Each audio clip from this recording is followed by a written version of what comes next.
사랑하는 행복한 교회 성도 여러분, 이 영상을 보시는 하나님 나라의 귀한 자녀 여러분, 오늘은 2023년 3월 20일 월요일입니다. 오늘 매일 성경 본문에서는 두 번째 종교 지도자 그룹으로 사두개인들이 등장합니다.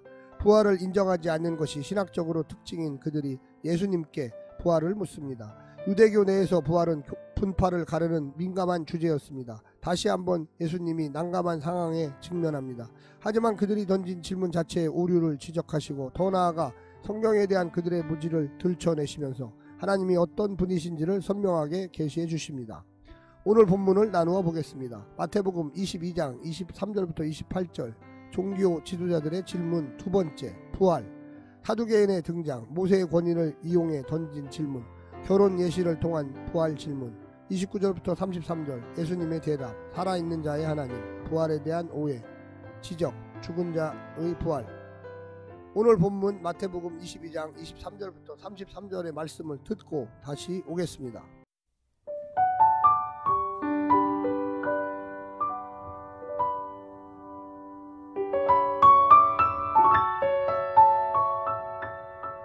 부활이 없다 하는 사두개인들이 그날 예수께 와서 물어 이르되, 선생님이여, 모세가 일렀으되 사람이 만일 자식이 없어 죽으면 그 동생이 그 아내에게 장가들어 형을 위하여 상속자를 세울지니라 하였나이다.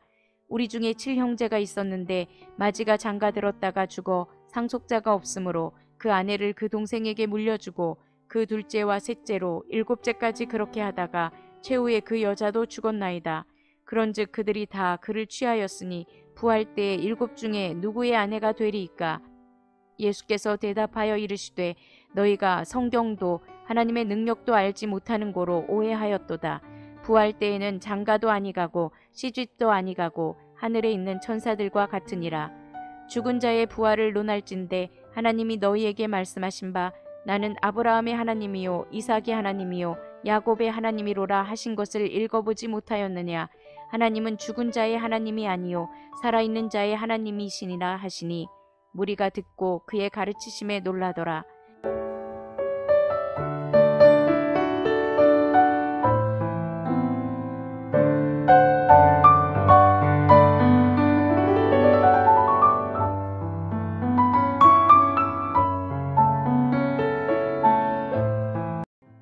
두 번째 질문의 주제로 등장하는 부활 문제는 사실 그 자체로 심각한 문제는 아닙니다. 부활을 반대했던 사두개인들은 사실상 비주류였고 주류 종교 지도자들은 부활을 믿었기 때문입니다.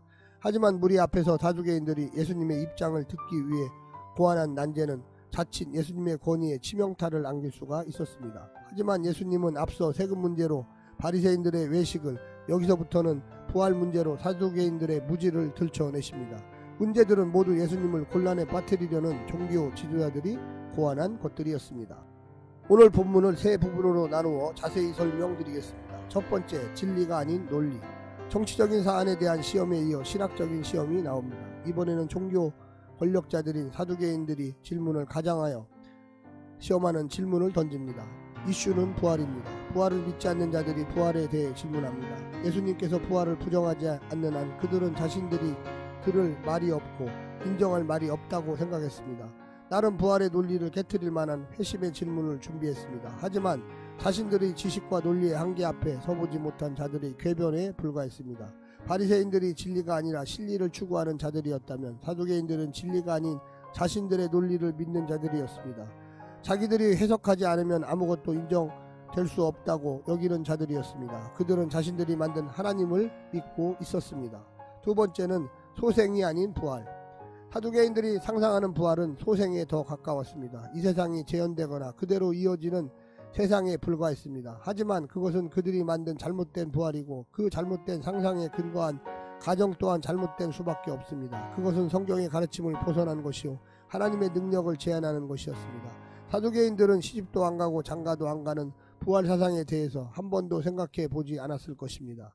그들은 자신들이 알지 못하는 세상을 상상하고 있었고 예수님이 그런 세상을 만들 것이라고 확신해 버린 것입니다. 그러고도 지도자 행세를 했으니 얼마나 많은 사람들을 오도하였겠습니까? 잘못된 가르침에 근거하여 지나친 열심을 내고 하나님의 말씀마저 왜곡하고 있지는 않는지 생각해 봐야만 하겠습니다. 마지막 세 번째는 죽은 자가 아닌 산자의 하나님. 사두개인들에게 하나님은 입술로만 살아계신 하나님이었습니다. 창조주 하나님의 능력을 우리가 어떻게 알 수 있으며 또 어찌 감히 제한할 수 있겠습니까? 우리 하나님은 아브라함의 하나님만이 아니라 그 후손들의 하나님이셨고 오늘 우리의 하나님도 되십니다. 그 언약을 이루어 새하늘과 새 땅을 가져오실 분이십니다. 그분의 부활로 이미 그 약속은 이루어지기 시작했고 그 완성을 향해 나아가고 있습니다. 사랑하는 성도 여러분, 우리가 어떤 부활의 공동체에 참여할 수가 있겠습니까?